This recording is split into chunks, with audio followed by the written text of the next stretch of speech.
आपण पाहत आहात लोकसमीक्षा न्यूज नेटवर्क आणि या आहेत आजच्या सुपरफास्ट न्यूज। या बातमीपत्राचे प्रायोजक आहेत नंदिनी कलेक्शन, फक्त महिलांचे परिपूर्ण दालन, माऊली निवास, कल्याण मंडपमच्या बाजूस, यशोधन नगर, परभणी। नमस्कार, मी प्रभू दिपके लोकसमीक्षा न्यूज नेटवर्क मध्ये आपलं स्वागत करतो। आपण पाहत आहात परभणीचं एकमेव बातमीपत्र Loksamiksha superfast. Red Apple exclusive MIDC परिसर, परभणी।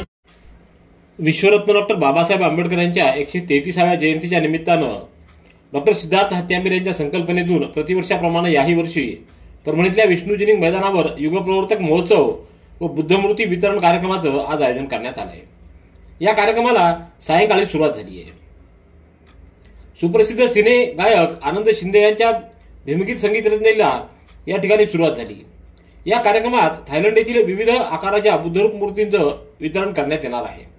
तर डॉक्टर बाबासाहेब आंबेडकर यांच्या जयंतीनिमित्त काढण्यात आलेल्या आकर्षक देखाव्यांना पारितोषिक देण्यात येणार आहेत। या कार्यक्रमाला जिल्हाभरातून आंबेडकरी अनुयायी हजर राहणार असल्याचं दिसून आलंय। तर विशेष म्हणजे या कार्यक्रमाला विदेशातील बौद्ध उपासकांची व भिक्खू संघाची उपस्थिती राहणार आहे। रेड ॲपल एक्सक्लुझिव्ह MIDC परिसर, परभणी। पूर्णा शहरातील डॉक्टर बाबासाहेब आंबेडकर नगरात सोमवारी सायंकाळी 4:30 वाजच्या सुमाराला दोघा युवकांवर क्षुल्लक कारणातून गोळीबार करणाऱ्या तरुणाला स्थानिक गुन्हा अन्वेषण विभागाच्या पथकानं ताब्यात घेतलंय। आंबेडकर नगरातल्या सचिन संजय मगरे व प्रवीण कनकुटे हे दोघं अन्य मित्रांबरोबर गप्पा मारत असतानाच कैलास खंदारे हा त्या युवकाजवळ आला। त्यानं तुम्ही फार मारला आहात असं म्हणत क्षणार्धात पिस्तूल काढून सचिन मगरे याच्या दिशेने गोळी झाडली।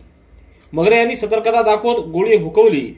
त्यापाठोपाठ खंदारे यानं खंजिराड वार करण्याचा प्रयत्न केला, परंतु तोही चुकवण्यात आला। या घटनेबद्दल दोघा मित्रांनी पूर्णा पोलिसात तक्रार दाखल केली व घटनेचं गांभीर्य ओळखून पूर्णा पोलिसांनी सोमवारी रात्री फुले नगरातील खंदारे याला ताब्यात घेतलंय। रेड ॲपल एक्सक्लुझिव्ह MIDC परिसर, परभणी। पूर्णा रेल्वे स्टेशनवर नांदेड रेल्वे विभाग, राष्ट्रीय आपत्ती प्रतिसाद दल व महाराष्ट्र राज्य सरकारच्या विविध विभागांसह संयुक्त मॉक एक्सरसाइज आयोजित करण्यात आली। ही मॉक ड्रिल सफल झाल्याचं श्रीमती नीती सरकार विभागीय रेल्वे व्यवस्थापक यांनी कळवले। 29 एप्रिल रोजी पूर्णा रेल्वे स्टेशनवर सर्व संबंधित विभागांसोबत याबाबतची संयुक्त बैठक आयोजित करण्यात आली होती। या बैठकीत आजच्या मॉक ड्रिलची रूपरेषा ठरवण्यात आली। त्यानुसार आज सकाळी 9:36 ही मॉक ड्रिल सुरू करण्यात आली। या ड्रिलनुसार एक रेल्वे गाडीला अपघात होऊन यात एका डब्यास आग लागल्याचं, एक डबा घसरल्याचं तर एक डबा दुसऱ्या डब्यावर चढल्याचं प्रात्यक्षिक तयार करण्यात आलं होतं।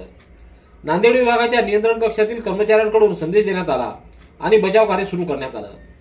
मदत कक्ष स्थापन करण्यात आले, तसंच हेल्पलाईन नंबर ची माहिती मीडियाला देण्यात आली।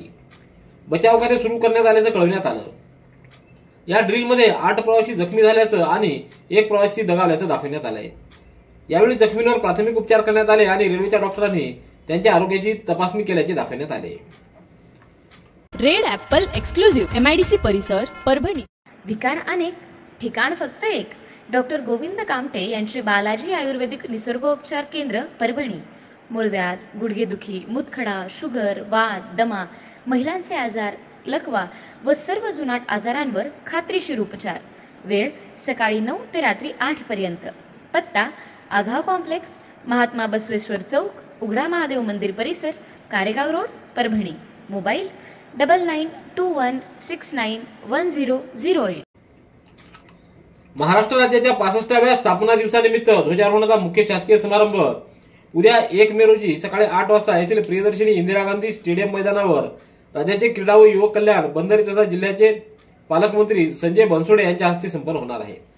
जिल्ह्यातील सर्व नागरिक व स्वातंत्र्य सैनिकांनी महाराष्ट्र राज्याच्या 65व्या स्थापना दिवसानिमित्त मुख्य प्रशासकीय ध्वजारोहण कार्यक्रमासाठी मोठ्या संख्येने उपस्थित राहावं असं आवाहन जिल्हाधिकारी रघुनाथ गावडे यांनी केलंय। रेड ॲपल एक्सक्लुझिव्ह MIDC परिसर, परभणी। परभणी शहरातल्या मदिनानगर परिसरात वारंवार खंडित होणाऱ्या वीज पुरवठ्याबद्दल संतप्त नागरिकांनी महावितरण कंपनीचे अधीक्षक अभियंता यांना निवेदन दिल्यानंतर ते स्वतः या परिसरातील रोहित्राची पाहणी करण्याकरता दाखल झाले आणि नादुरुस्त रोहित तत्काळ दुरुस्त करावे असे आदेश अधीक्षक अभियंता BR माने यांनी बजावले आहेत। यावेळी सहाय्यक अभियंता Suhas Dhadse, minority development organisation संघटनेचे जिल्हाध्यक्ष सय्यद रफिक पेडगावकर, फिरोज बेग, इर्शाद सरवरी, हाजी सलीम, शेख निसार, महावितरणचे वरिष्ठ कर्मचारी उपस्थित होते। रेड ॲपल एक्सक्लुझिव्ह MIDC परिसर, परभणी। सेलू तालुक्यातल्या मोरेगाव इथं मारुती मंदिरात जेवणाची पंगत सुरू असतानाच मोठ्या भावानं सख्या लहान भावावर धारदार शस्त्राचे वार करून खून केल्याची घटना 29 एप्रिल रोजी रात्रीच्या सुमाराला घडली आहे। या हल्ल्यात लहान भावाचा मृत्यू झालाय। मोरेगाव इथं मोठा भाऊ राजेभाऊ मगर यानं आपला लहान भाऊ मधुकर मगर याच्यावर चाकून हल्ला केला। त्यात मधुकर मयत झालाय। दोन्ही भावांमध्ये शेतीच्या वाटणीवरून वाद होता। हा वाद या खुनाचं कारण असावं अशी चर्चा होतीये। मयताची पत्नी अलका मगर यांनी दिलेल्या फिर्यादीवरून राजेभाऊ मगर याच्यावर गुन्हा नोंदवण्यात आला आहे। रेड ॲपल एक्सक्लुझिव्ह MIDC परिसर परभणी। परभणी जिल्ह्यातील कौशल्य विकास प्रशिक्षण संस्थांनी कौशल्य विकास प्रशिक्षणाची मागणी जिल्हा कौशल्य विकास रोजगार व उद्योजकता मार्गदर्शन केंद्र परभणी यांच्याकडे 3 मे पर्यंत करण्याचं आवाहन सहाय्यक आयुक्त यांनी केलंय। राज्य कौशल्य विकास सोसायटी मुंबई यांना 2024-25 या आर्थिक वर्षाकरिता जिल्हा कौशल्य विकास आराखडा तयार करून तांत्रिक मान्यतेसाठी पाठवायचा आहे। या आराखड्यामध्ये जिल्ह्यातील कौशल्य विकास प्रशिक्षणामध्ये कामकाज करणाऱ्या प्रशिक्षण संस्थांनी मागणी केलेल्या अभ्यासक्रमाचा समावेश करायचा आहे।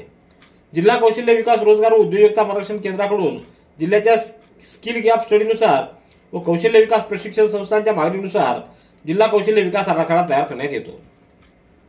रेड ॲपल एक्सक्लुझिव्ह MIDC परिसर परभणी। नांदेड पनवेल नांदेड मार्गे औरंगाबाद कल्याण विशेष गाडी दक्षिण मध्य रेल्वे विभागानं प्रवाशांअभावी रद्द केली आहे।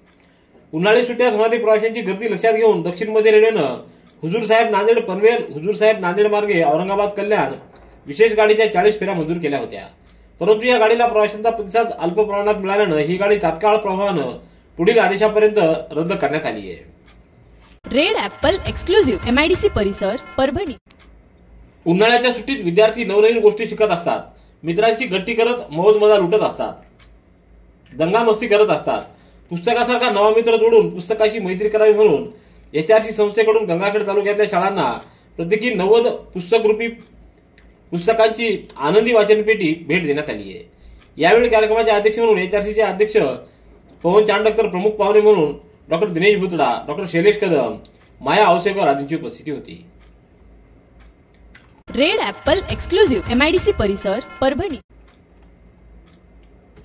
अनेक शाळांमधील बालवाचक खूप पुस्तकं वाचत आहेत।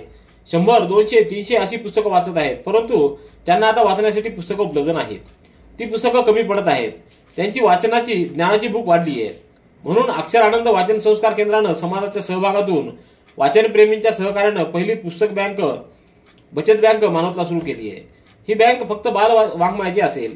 वाचणाऱ्या बालकांना विविध प्रकाशनाची बालसाहित्याची दर्जेदार पुस्तकं बघायला मिळणार व वाचायला आणि हाताळायला मिळणार आहेत। यासाठी हा उपक्रम सुरू केलेला आहे।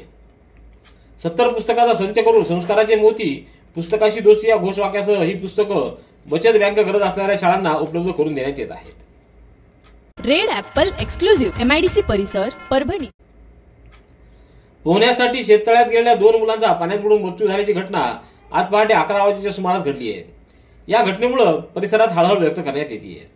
स्वप्नील बनसोडे व सम्यक वाघमारे हे तलावात पोहण्यासाठी गेले होते। ते पाण्यात बुडाल्यानं त्यांचा मृत्यू झालाय। सोनपेठ तालुक्यातल्या नरवाडी शिवारातील ज्ञानेश्वर पांडुळे यांच्या शेतात असलेल्या शेततळ्यावर हे पोहण्यासाठी गेले होते। या शेततळ्यात पाणी जास्त होतं, त्याचबरोबर इथं गाळ असल्यानं देखील या मुलांचा बुडून मृत्यू झाला आहे। रेड ॲपल एक्सक्लुझिव्ह MIDC परिसर परभणी। याबरोबरचे बातमीपत्र संपलं। पुन्हा भेटूया उद्याच्या सुपरफास्ट बातमीपत्रात। पाहत रहा लोकसमीक्षा। तुम्हाला हे बातमीपत्र कसं वाटलं याबद्दल आपली प्रतिक्रिया नोंदवा। दररोजचे अपडेट्स मिळवण्यासाठी लोकसमीक्षा चॅनलला सबस्क्राईब करा। धन्यवाद।